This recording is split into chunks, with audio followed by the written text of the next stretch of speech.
बड़ी बात यह है कि इसमें हिना साहब लालू से मिलने नहीं आती हैं जी। लालू यादव अपने बेटे को लेकर अपने एमएलसी विनोद जायसवाल के घर पे जाके मिलते हैं। शहाबुद्दीन और जो उनके संबंधी हैं उनकी 4-5 जिलों में अच्छी खासी पकड़ है अपने अपने वोटरों पर। तो अब इनको लग रहा है राजद को कि एमवाई में से अगर एम हट जाएगा तो फिर बचेगा क्या। तो उसी एमवाई समीकरण को फिर से तंदुरुस्त करने के लिए, मजबूत करने के लिए ये कवायद शुरू हुई है कि फिर से हिना साहब को पार्टी में लाया जाए। अब इनकी लगातार चर्चा में है कि वो जनसुराज में भी जा सकती हैं, जदयू भी उनको ले सकता है। अब क्या होगा ये तो आगे की बात है। इसी क्रम में जब इनको लग रहा है कि मुस्लिम वोट मेरे से छिटक रहा है तो लालू यादव ने एक मैसेज दिया है पहल करके कि नहीं, मैं चाहता हूं कि आप मेरी पार्टी में आइए। A to Z सिर्फ वो कहते हैं, A to Z कभी टिकट विकेट नहीं देते हैं। आप लोकसभा चुनाव देख लें, सिर्फ एक सवर्ण को टिकट उन्होंने दिया, सुधाकर को। वो सिर्फ बात करते हैं, दावा करते हैं, कभी उसको अमल में नहीं लाते। तेजस्वी यादव ने कहा है हमारी पार्टी अब A to Z की पार्टी है, लेकिन लालू प्रसाद यादव लगातार ये बात कहते रहे हैं कि हमारी पार्टी MY की पार्टी है।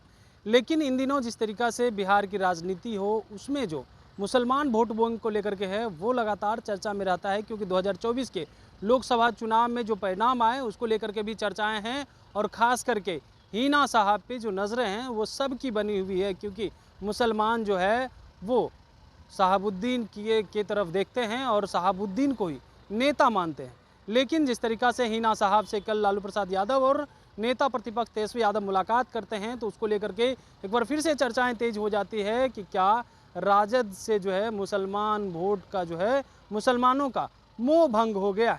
हिना साहब को मनाने पहुंचे थे। इन तमाम चीज़ों को लेकर के हमारे साथ बात करने के लिए वरिष्ठ पत्रकार हैं इंद्रभूषण सर। सर क्या कहेंगे, जिस तरीका से लालू प्रसाद यादव रात मुलाकात करते हैं और घंटों खुद भी मिलते हैं और अपने बेटे, छोटे बेटे को भी ले जाते हैं तेजस्वी यादव को? देखिए, बड़ी बात यह है कि इसमें हिना साहब लालू से मिलने नहीं आती हैं जी। लालू यादव अपने बेटे को लेकर अपने एमएलसी विनोद जायसवाल के घर पे जाके मिलते हैं। इसके पीछे का थोड़ा सा बैक जाइएगा तो अभी जो रुपौली में चुनाव हुआ उसमें जो मुस्लिम वोट राजद से कट के चले गए शंकर सिंह के पास, इसका बहुत रोल है। प्लस जो लोकसभा चुनाव हुआ तो सीवान में राजद वहाँ थर्ड पे आ गया, उसका असर छपरा में भी पड़ा, गोपालगंज में भी पड़ा, सारण में भी पड़ा। शहाबुद्दीन और जो उनके संबंधी हैं उनकी 4-5 जिलों में अच्छी खासी पकड़ है अपने अपने वोटरों पर। तो अब इनको लग रहा है राजद को कि एमवाई में से अगर एम हट जाएगा तो फिर बचेगा क्या। तो उसी एमवाई समीकरण को फिर से तंदुरुस्त करने के लिए, मजबूत करने के लिए ये कवायद शुरू हुई है कि फिर से हिना साहब को पार्टी में लाया जाए। और इसके लिए इसकी पहल कौन कर रहा है? राजद के जो सबसे वरिष्ठ नेता हैं अब्दुल बारी सिद्दीकी इसकी पहल कर रहे हैं। वो लगातार कह रहे हैं कि आपको उनको लाना पड़ेगा पार्टी में, तभी हम लोग कम से कम नॉर्थ बिहार में सारे जो एमवाई का एम समीकरण वो एक साथ हो पाएगा। नहीं लग रहा है कि जिस तरीके से हिना साहब को जो है टिकट नहीं मिला 24 में, तो मुसलमान उस समय नाराज़ हो गए और 25 में नहीं चाहते हैं कि ये लोग फिर से मुसलमान नाराज़ हो जाए। और तेजस्वी यादव जो उम्मीद लगाए हुए हैं कि 25 के हम CM हो सकते हैं अगर हमारे साथ एम रहते हैं, बाकी तो A to Z की बात भी करते हैं वो। देखिए, दो बात है, टिकट नहीं मिला ये बात नहीं है। 9 में, 14 में, 19 में 3 बार वो राजद से चुनाव हार चुकी थी जी। वो भी 3 बार से चुनाव लड़ रही थी लेकिन वो जीत नहीं पा रही थी। हिना साहब भी एक बार प्रयोग करना चाहती थी कि जो मेरे साथ सवर्ण लोग हैं, शहाबुद्दीन के साथ शुरू से ही सवर्ण लोग साथ में रहे हैं, वो सवर्ण लोग को लेके एक बार मैं प्रयोग करूं कि मैं निर्दलीय लड़के क्या कर पाऊंगे। तो ऐसा नहीं कि टिकट नहीं मिला, वो भी टिकट नहीं चाहती थी। अच्छा। हिना साहब भी नहीं चाहती थी कि हम इस बार राजद चुनाव लड़ें। निर्दलीय चुनाव वो चाहती थी कि जदयू से टिकट मिल जाए, नहीं मिला, निर्दलीय लड़ी, सेकंड पर ही RJD को थर्ड पर कर दी। तो निश्चित तौर पर ये तो हो ही गया ना कि भाई उनके लोग उनके साथ हैं और जो भी सवर्ण लोग उनके साथ थे, उनके दूल्हा के साथ थे, वो भी उनके साथ हैं। अब उनको कुछ और वोट जोड़ना है जिससे वो वहाँ के MP बने, वो इसी हिसाब से घूम रहे हैं। अब इनकी लगातार चर्चा में है कि वो जनसुराज में भी जा सकती हैं, जदयू भी उनको ले सकता है। अब क्या होगा ये तो आगे की बात है।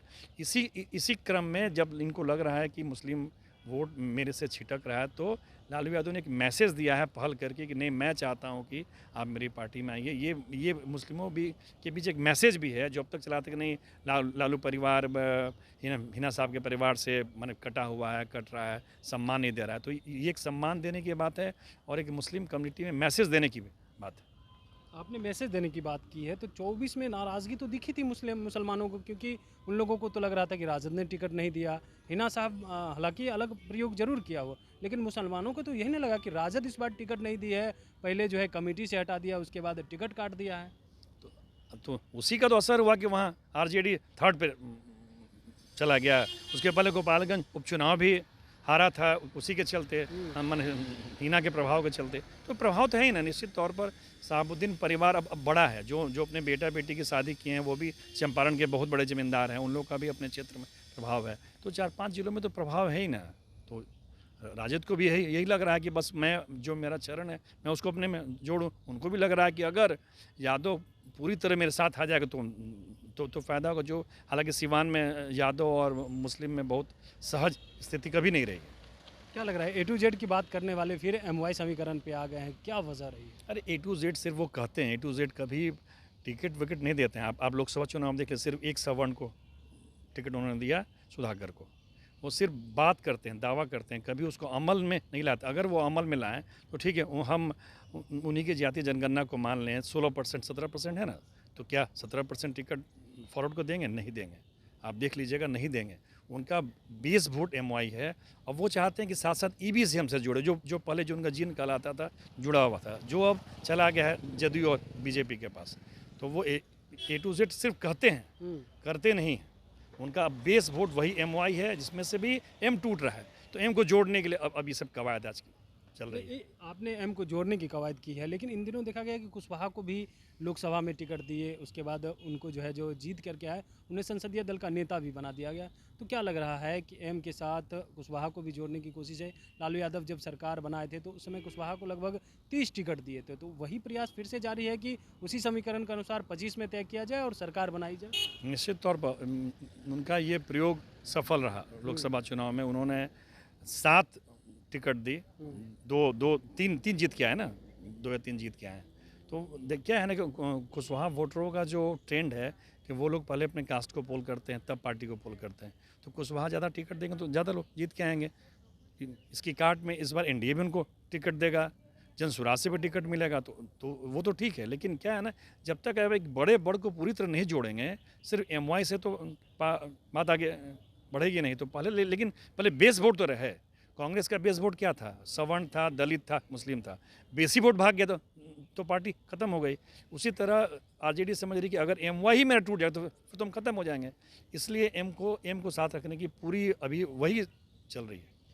एक चर्चा और भी है कि जैसे हिना साहब अगर आ जाती है, मुसलमानों को उचित टिकट नहीं मिलता है, तो क्या लग रहा है मुसलमान हिना साहब के नाम पे वोट दे देगा या उचित जो है अपनी हिस्सेदारी खोजेगा? अरे हिना साहब का प्रभाव तो सारण में ही रहना है, सारण, सिवान, गोपालगंज, पूरे राज्य में तो फिर आपको देना ही पड़ेगा ना। जो उनकी हिस्सेदारी है वही तो पिछले बार भी हुआ कि क्या आपने अशफाक करीम को टिकट काट के भेज दिया संजय यादव को। तो ये आपको सोचना पड़ेगा ना भाई कि नहीं भाई, जो मुस्लिम आबादी है जो पहले आप देते रहे हैं उतनी टिकट दें। तो अब लग रहा है कि ये रुपौली और गोपालगंज चुनाव परिणाम के बाद अब राजद फिर से पुनर्विचार कर रहा है कि फिर से मैं पहले की तरह मुस्लिम को टिकट भी दूं और आगे भी करूं। उसी की ये क्या हुआ। सीमांचल एरिया को लेकर के भी चर्चा है कि मुसलमान उधर बहुत ज़्यादा है, तो अगर उस क्षेत्र में मुसलमान को उचित टिकट नहीं मिलता है तो उससे भी प्रभावित होगा राजद। हाँ, और कि निश्चित तौर पर आप देखिए सीमांचल में कहाँ राजद का कभी भी जीत नहीं होती है। अभी दो चुनाव से वो शाहाबाद क्षेत्र में जीत रहे हैं। पूरा नॉर्थ बिहार उनका ख़त्म हो जा रहा है। इसीलिए ख़त्म हो जा रहा है कि वो सिर्फ बात करते हैं, टिकट नहीं देते हैं। आपको टिकट भी देनी पड़ेगी, जिसकी जितनी हिस्सेदारी उसकी उतनी। नीतीश कुमार भी देते हैं, तो वो तो सभी जाति धर्म की बात करते हैं। हाँ, तो किसी धर्म या जाति पर नहीं उलझते हैं। चूँकि इनका समीकरण तो इनको तो ज़्यादा करना होगा ना, नीतीश कुमार से ज़्यादा करना निश्चित तौर पर करना पड़ेगा, तभी होगा, तभी मुसलमान वोट। जी बिल्कुल। तो आप सुन रहे थे, क्या कुछ कह रहे थे वरिष्ठ पत्रकार इंद्रभूषण सर। इन्होंने तमाम सवालों का जवाब दिया, साथ ही साथ कहा है कि देखिए हिना साहब नहीं गए थे, लालू प्रसाद यादव गए थे, ये सबसे बड़ी बात है। और हिना साहब का प्रभाव तो है ही, मुसलमान तो सच में नाराज़ हो गए थे। हालांकि प्रयोग हिना साहब का था, लेकिन नाराज़गी मुसलमानों की थी कि राजद ने उन्हें टिकट काट दिया। कमलेश कुमार, लाइव बिहार, पटना।